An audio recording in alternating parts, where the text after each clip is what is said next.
آپ کے ابا کے زمانے میں ایک مولانا کو قید کیا گیا تھا، احمد فاروقی سرہندی. کہا کس لیے؟ کہا وہ دین الہی کا مخالف تھا، آپ کے ابا کا لانچ کیا ہوا نیا دین اس کا مخالف تھا، اس لیے اس کو جیل میں ڈالا گیا. کہا اب کیا ہوا؟ سنو نوجوانوں، گوالیار کی جیل سے آنے والا قاصد کہتا ہے غضب ہو گیا.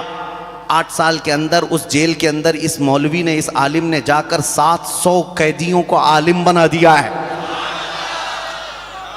جیل کی سرزمین ہے، فجر کی نماز جماعت سے، ظہر کی نماز جماعت سے، عصر کی نماز جماعت سے نماز ہوتی ہے. کبھی تفسیر قرآن، کبھی حدیث رسول، کبھی فقہ کی کتابیں پڑھائی جا رہی ہیں.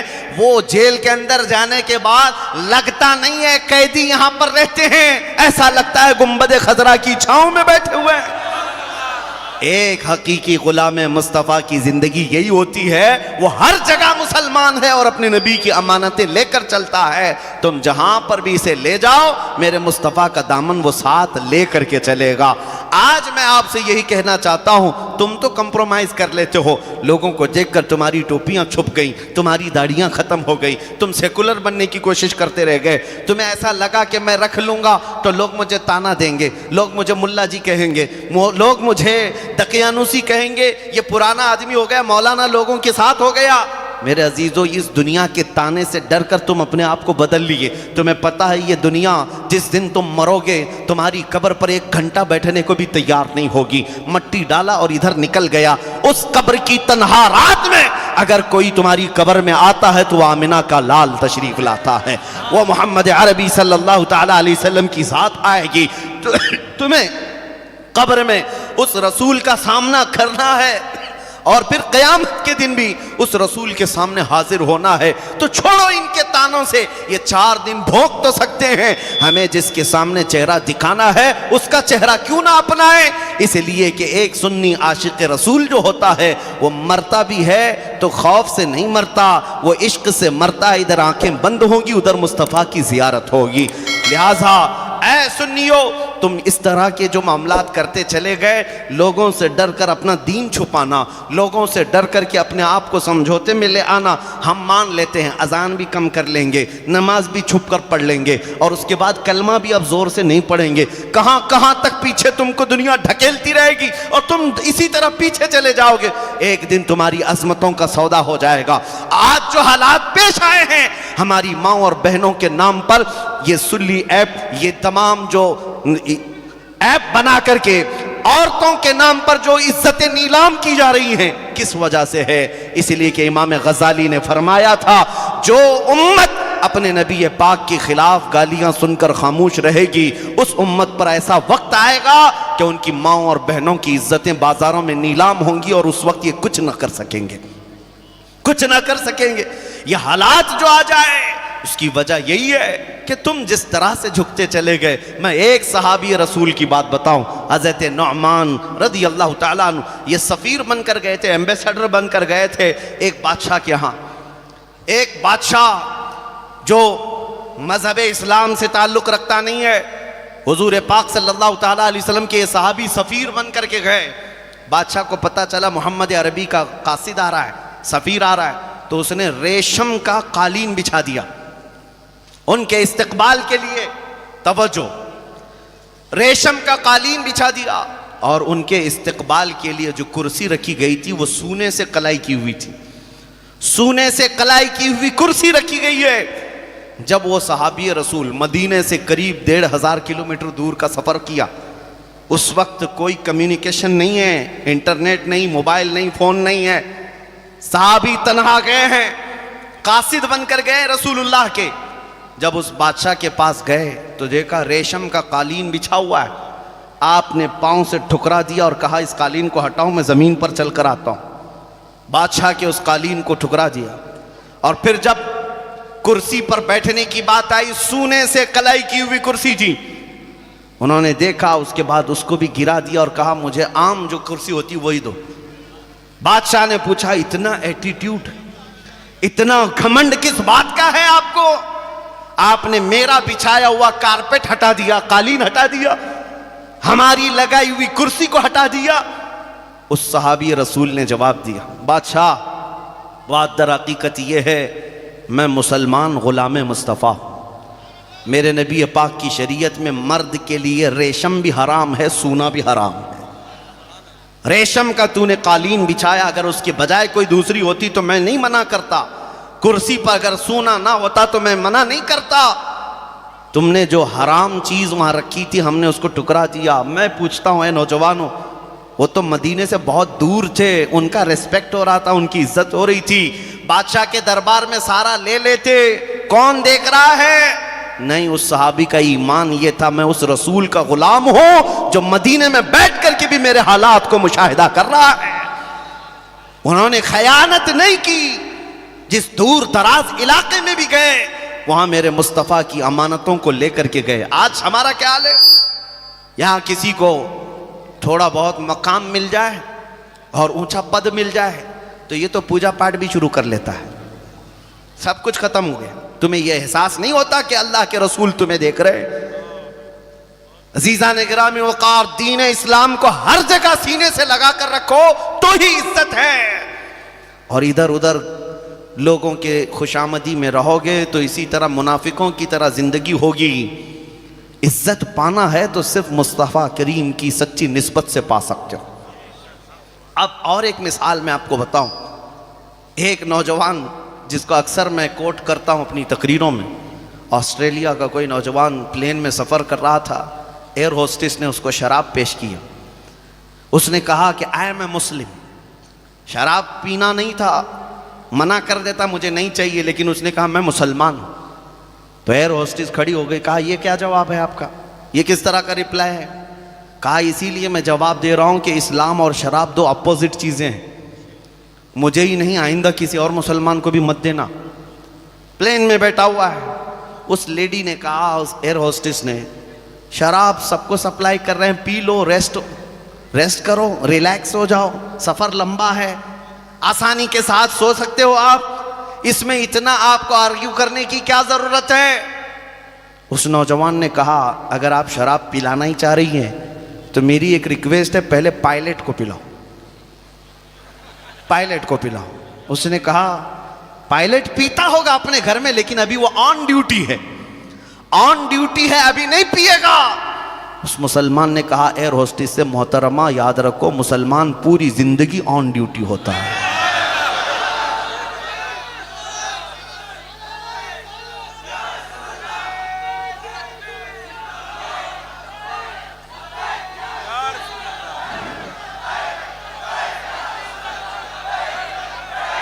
لبیک یا رسول اللہ، لبیک لبیک یا رسول اللہ، لبیک۔ توجہ، مسلمان پوری زندگی آن ڈیوٹی ہوتا ہے۔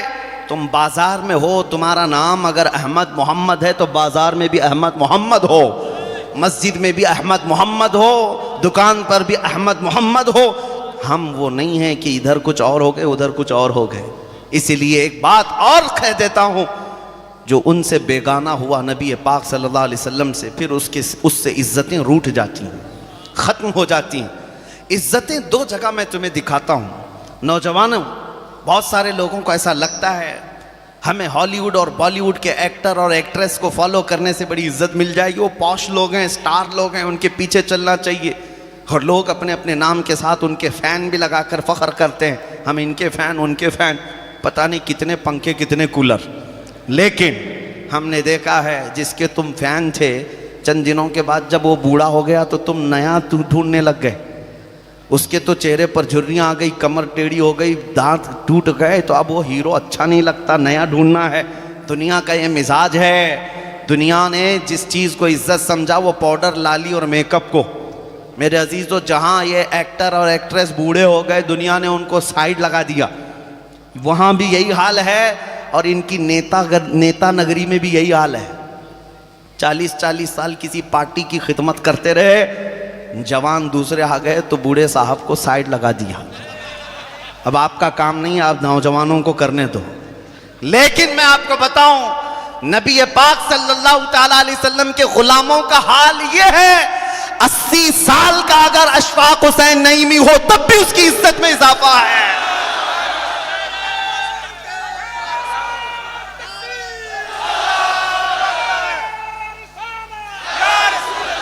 یہاں پر بڑھاپا عزت ختم نہیں کرتا.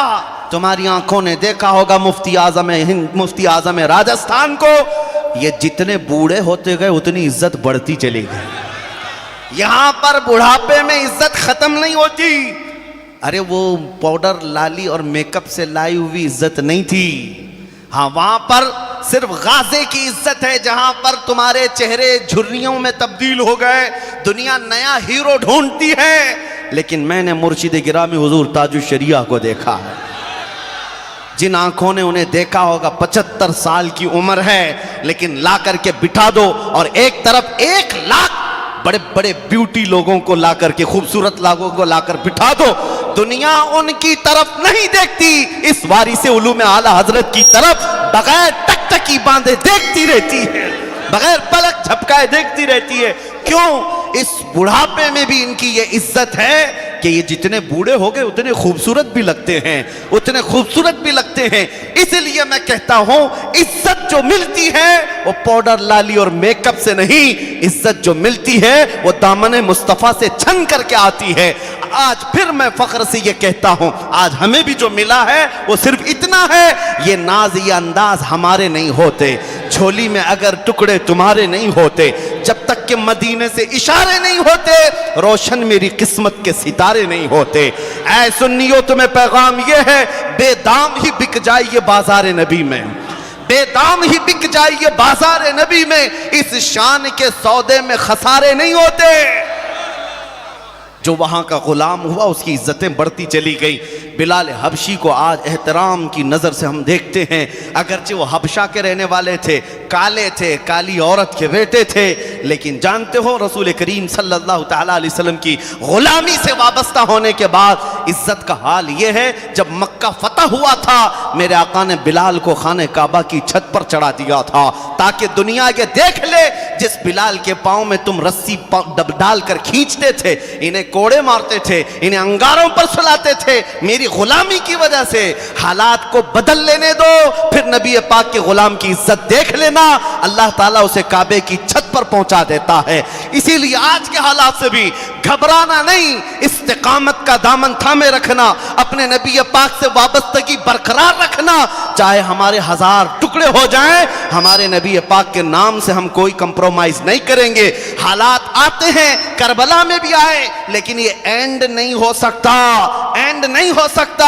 اس لیے کہ ہمارا ماننا یہ ہے قتل حسین اصل میں مرگ یزید ہے, اور اسلام زندہ ہوتا ہے ہر کربلا کے بعد.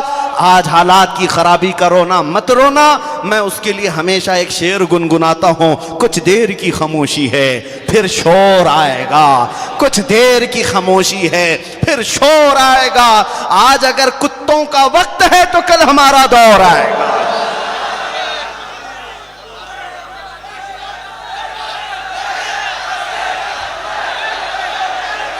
بات صرف اتنی ہے نوجوانوں, میں ابھی اختتام کی طرف آ رہا ہوں, بات صرف اتنی ہے, ان کے جو ہم غلام تھے خلق کے پیشوا رہے, ان سے پھرے جہاں پھرا پھر آئی کمی وقار میں. میں تمہیں اس پوائنٹ پر لانا چاہتا ہوں, لوگ اگر سمجھ نہیں پا رہے ہوں تو پھر میں وضاحت کے ساتھ بتا دوں. اس لیے کہ پرشاسن بھی, پولیس ڈپارٹمنٹ والے بھی, LIO والے بھی, CID والے بھی, سارے لوگ کوٹ کرتے رہتے ہیں تقریر کیا ہے. میں ان کو بھی بتا دیتا ہوں ہماری کوئی چھپی چھپی تقریر نہیں ہے, آپ کو بھی سمجھا کر کے بتاتا ہوں. میں اس قوم کو اس پوائنٹ پر لانا چاہتا ہوں جہاں میرے نبی نے جاتے وقت اپنے صحابہ کو چھوڑا تھا. بس ہماری کامیابی وہیں پر ہے, ہماری عزت وہیں پر ہے, ہماری طاقت و قوت مدینہ طیبہ کے تاجدار کے قدموں میں ہے. آبرو ما زنام مصطفیٰ است, ہم سب کی عزت و آبرو رسول اللہ کے نام سے وابستہ ہے. اور ایک بات میں آپ کو بتا دوں, اعلیٰ حضرت فاضل بریلوی رضی اللہ تعالیٰ عنہ کا مشہور ایک شعر ہے, وہ میں ابھی آپ سے کہتا ہوں. سنیوں کا مجمع میں اکثر جگہ ناپ کر کے دیکھتا ہوں کہ کتنا ان کے اندر حب رسول بھرا ہوا ہے, اور میں یقین کے ساتھ کہتا ہوں آدھا مصرع میں کہتا ہوں آدھا آپ ہی مکمل کریں گے, اتنا یقین مجھے پہلے سے ہے. اس لیے کہ سنیوں کا مجمع ہے. میں پوچھتا ہوں وہ جو نہ تھے تو, وہ جو نہ ہو تو, میرا یقین صحیح تھا. میں کوئی تیاری کرا کر کے لایا ہوا یہ مجمع نہیں ہے, یہ بلا اختیار بولنے والا مجمع ہے، کیونکہ ہم نے بچپن سے آنکھیں اس گھر میں کھولی ہیں جہاں مؤذن اشہد ان محمد رسول اللہ کہتا ہے تو ہم کو آرڈر نہیں دیا جاتا، ہماری انگلیاں خود ہی اٹھ جاتی ہیں، لبوں سے لگ کر آنکھوں کو چوم لیتی ہیں، ہمارے انگوٹھے چوم کر کے ہم آنکھوں سے لگاتے ہیں۔ آرڈر کون دیتا ہے ہمیں؟ کوئی کہتا ہے آپ کو کہ حضور کا نام آئے تو چومو چومو؟ نہیں، ادھر مؤذن پکارا، ہماری انگلیاں خود اٹھتی ہیں، لبوں تک خود جاتی ہیں۔ یہ اس بات کی علامت ہے ابھی تمہارے سینوں میں حضور کے لیے پیار بھرا ہوا، ابھی ان کے لیے شمع جل رہی ہے، اسی لو کو تھوڑی تیز کرنے کی ضرورت ہے۔ اگر یہ حضور کی محبت عمل میں بھی آ گئی تو کیا کہنے میرے عزیزو، انقلاب آ جائے گا، انقلاب آ جائے گا۔ آج میں اس پوائنٹ پر لا کر آپ کو لے جانا چاہتا ہوں۔ آج یہ عزم کریں گے اس جلسے سے اٹھنے کے بعد، مجھے یہ نہیں کہنا ہے اتنا چندہ کرنا اتنا چندہ کرنا، میں تو اکثر مجموعوں میں صرف اتنا کہتا ہوں، 4 جوان بھی کھڑے ہو کر یہ عہد کر لیں کہ جیوں گا تو آج کے بعد میرے مصطفیٰ کی شریعت پر جیوں گا۔ 4 بھی اگر یہ عہد کر لیں ہمارا جلسہ وصول ہو گیا، ہمارے لیے کافی ہے۔ اس لیے کہ انقلاب بہت سارے لوگوں سے نہیں آتا، اللہ کے شیروں سے آتا ہے۔ ہاں، ہمیں کوانٹیٹی کی نہیں کوالٹی کی ضرورت ہے۔ بس ایک مرتبہ وہ نوجوان تیار ہو جائیں جو یہ عہد کریں کہ آج سے نہ میں گانے سنوں گا نہ باجے گا، اور آج سے نہ میں نشہ کی طرف دیکھوں گا اور نہ ہی نشہ کرنے دوں گا۔ کریں گے انشاءاللہ العزیز؟ اس لیے کہ جس قوم میں نشہ آ گیا وہ نبی پاک صلی اللہ علیہ وسلم کی رحمتوں سے دور ہو گئی۔ جو گانے سنتے سنتے رات بھر سوتے ہیں ان کے لیے حدیث میں ملتا ہے کہ گانا کثرت سے سننے والا زنا کی طرف جاتا ہے اور اس کے اندر منافقت آتی ہے، منافق بن سکتا ہے کثرت سے گانے سننے والا۔ یہ تمہارے لیے نہیں ہے، بلکہ آج کے بعد جاؤ اپنے بچوں کی تربیت یوں کرو، بیٹے کو بلاؤ اور کہو بیٹا دنیا چھوڑ دے، ہمارا عزم آج سے یہ ہونا چاہیے میں سو جاؤں یا مصطفیٰ کہتے کہتے، کھلے آنکھ سلے کھلے آنکھ سلے اللہ کہتے کہتے ہمارا یہ طور طریقہ ہو جائے، پھر دیکھنا جو بچہ اس طرح کے ماحول میں تربیت پا کر جوان بنتا ہے، دنیا پھر اس سے خوف زدہ ہو ہی جاتی ہے، کیونکہ اسے پتہ چلتا ہے کہ اب ان کے مجمع میں صلاح الدین پیدا ہو رہا ہے، اب ان کے مجمع میں خالد بن ولید کا وارث آ رہا ہے۔ خالد بن ولید، صلاح الدین، یہ انہی گھروں میں پلے ہوئے ہیں جہاں ان کی ماؤں نے دودھ کے ساتھ عشق رسول پلایا تھا۔ آج ضرورت اسی بات کی ہے، آؤ ہم عہد کرتے ہیں۔ جو نوجوان یہ کہتے ہیں ابھی تو جوانی ہے، ہمیں جی لینے دو، لائف کو انجوائے کرنے دو، ابھی تو ہمیں انٹرنیٹ کے ان گیموں میں رات گزارنے دو، میرے عزیزو تمہاری زندگی بڑی شارٹ ہے، تم اپنی لائف کو اپنی مرضی سے جینے کے لیے نہیں آئے ہو، تمہاری زندگی خود تمہاری ہاتھ میں نہیں ہے۔ اگر سننا ہے یہ تمہاری زندگی کس کے لیے ہے، تاج الشریعہ کہتے ہیں زندگی یہ نہیں کسی کی کسی کے لیے، زندگی ہے نبی کی نبی کے لیے۔ ارے نہ سمجھ مرتے ہیں زندگی کے لیے، جینا مرنا ہے سب کچھ، جینا مرنا ہے سب کچھ نبی کے لیے۔ اور ان کے دادا اعلیٰ حضرت فاضل بریلوی کیا کہتے ہیں، جینے کا طریقہ یہ بنا کر کے چلو اے نوجوانوں، بارگاہ مصطفیٰ میں یوں عرض کرنا، دنیا اگرچہ اپنے مطلب کے لیے جیتی ہے، یہ میرا ہے وہ اس کا ہے یہ اس کا ہے، ایک عاشق رسول کی زندگی یہ ہونی چاہیے، یا رسول اللہ دہن میں زباں تمہارے لیے، بدن میں ہے جان تمہارے لیے، ہم آئے یہاں اور اٹھے بھی وہاں، میرا اپنا کچھ نہیں یا رسول اللہ، زمین و زمان تمہارے لیے، مکین و مکان تمہارے لیے، چنین و چنا تمہارے لیے، بنے تو جہاں تمہارے لیے۔ ارے دنیا تو دنیا ہے، آخرت میں بھی یا رسول اللہ، صبا وہ چلے کہ باغ پھلے، وہ پھول کھلے کہ دن ہوں بھلے، لوا کے تلے ثنا میں کھلے ہم سب کی زبان، لوا کے تلے ثنا میں کھلے رضا کی زبان۔ رسول پاک صلی اللہ تعالیٰ علیہ وسلم کے لیے ہے۔ میں جو شعر آپ سے آدھا پوچھا تھا، وہ جو نہ تھے تو وہ جو نہ ہوں تو، یہ یقین ہے نا آپ کو، اگر وہ نہ ہو ہماری زندگی میں تو کچھ نہیں ہے۔ ہماری عزتیں اس رسول سے وابستہ ہے، ہماری نمازیں ہماری اذانیں اس رسول کے نام کے بغیر کمپلیٹ نہیں ہو سکتی۔ کوئی اذان میرے نبی کے نام کو نکال کر مکمل ہو سکتی ہے؟ اذان بھی وہ جو نہ ہو تو نماز بھی کمپلیٹ نہیں ہوگی جب تک میرے نبی کو سلام نہیں کرو گے. نماز بھی وہ جو نہ ہو تو, ارے میاں ہماری ہر تقریب میں وہ جو نہ ہو تو. دنیا میں آپ نے محسوس کر لیا, قبر میں چلے جاؤ منکر نکیر آئیں گے. خدا کے گھر میں علی کی آمد ہے, خدا کے گھر میں شہادت ہے, علی کا نعرہ دلوں کی طاقت ہے, علی کا ذکر عبادت ہے, علی کا ذکر عبادت ہے. میری ملت کے نوجوان سنو, علی ہے مولا قرآن سنو, حیدر مولا.